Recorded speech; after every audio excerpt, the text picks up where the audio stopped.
हरे कृष्णा। आज का हमारा विषय है, क्या माता पिता की हर बात माननी जरूरी है। देखो, शास्त्र कहते हैं कि हमें अपने गुरु की, हमें अपने माता पिता की, साधु की, जो हमसे उम्र में बड़े हैं, समझदार हैं, उनकी बातें माननी चाहिए। तो माता पिता की भी बातें माननी चाहिए, ये तो ऑब्वियस है। लेकिन अगर आपको उनकी कोई सलाह ठीक नहीं लग रही, तो मैं ये सलाह दे सकता हूं कि आप उनसे बात करें और अपनी बात कन्विंस करने की कोशिश करें। फिर भी अगर आपको उनकी बात सही नहीं लग रही, तो आप उनको बोल दें। मतलब, मैं ये चाहूंगा या ये सजेस्ट करूंगा कि आप उनको एटलीस्ट धोखे में ना रखें।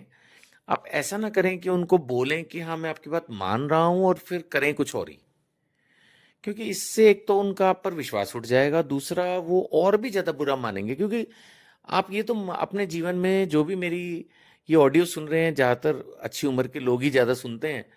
तो इतना तो आप अपने एक्सपीरियंस से भी मानेंगे मेरी बात को, कि हम अपने जीवन में जो कुछ भी करते हैं, वो आज नहीं तो कल बाहर आ ही जाता है। वो मतलब एक तरह से रिवील हो ही जाता है, आज नहीं तो कल। वो चीजें ना ज्यादा दिन छुपी नहीं रह पाती, वो सामने आ ही जाती हैं। अब उस हिसाब से जब आप माता पिता की माना कोई महत्वपूर्ण बात को फॉलो नहीं कर रहे हो और उनकी बात को काट के कुछ और ही कर रहे हो, तो आज नहीं तो कल वो बात सामने तो उनके आ ही जाएगी।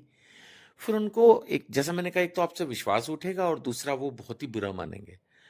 सो मैं यही कहना चाहूंगा कि पहला, जहां तक हो सके माता पिता की बात मान लें। दूसरा, अगर नहीं मान पा रहे तो उनको कन्विंस करने की कोशिश करें और फिर जो करना चाहते हैं वो करें। और तीसरा, अगर वो कन्विंस भी नहीं हो रहे हैं और आप उनकी बात काटना भी चाहते हो और अपनी मर्जी की करना भी चाहते हो, एटलीस्ट सिर्फ माता पिता, मैं इसमें इस कैटेगरी में इवन भाई बहन को भी नहीं लेना चाहता। मतलब ये मेरी सलाह है, इसीलिए मतलब ये मैं कहीं ना कहीं अपने मन से भी बोल रहा हूँ। और आप माता पिता के साथ कम से कम ऐसा ना करें कि उनको धोखे में ना रखें। जो कर रहे हैं, मतलब, मैं फिर रिपीट करूंगा स्टेप बाय स्टेप। पहला यही है कि जहां तक हो सके उनकी बात मान लें। दूसरा यही है कि अगर नहीं माननी है तो उनको कन्विंस करके मनाकर फिर उस काम को करें। और तीसरा, अगर दोनों ही सिचुएशन को छोड़कर अपने मन की करनी है, तो एटलीस्ट उनको बता दें कि मैं ऐसा कर रहा हूं। या अगर बताना पहले नहीं कर पाए तो बाद में बता दें कि मैंने ऐसा कर लिया।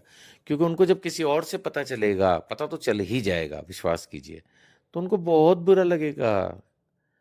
आखिर आप उनकी संतान हो, तो ऐसा नहीं कीजिए।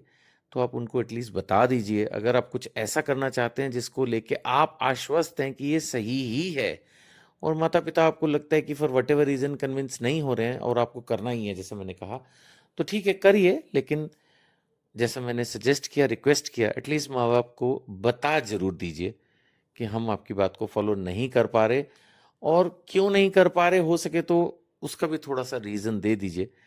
चाहे वो उस रीजन से कन्विंस हो ना हो, लेकिन एटलीस्ट उनको इस बात पे शॉक नहीं लगेगा जब पता चलेगा कि आपने ऐसा किया, क्योंकि उनको पहले से पता होगा कि हाँ, आपने उनको ऐसा बता दिया था। सो यही है कि माता पिता की हर बात माननी चाहिए। तो आंसर इज, आप समझ ही गए, both yes and no. Depends क्या सिचुएशन है। कई बार माता पिता जो थोड़ा सा पुराने विचारों के हिसाब से भी हमें सलाहें देते हैं, तो हम नहीं मान पाते।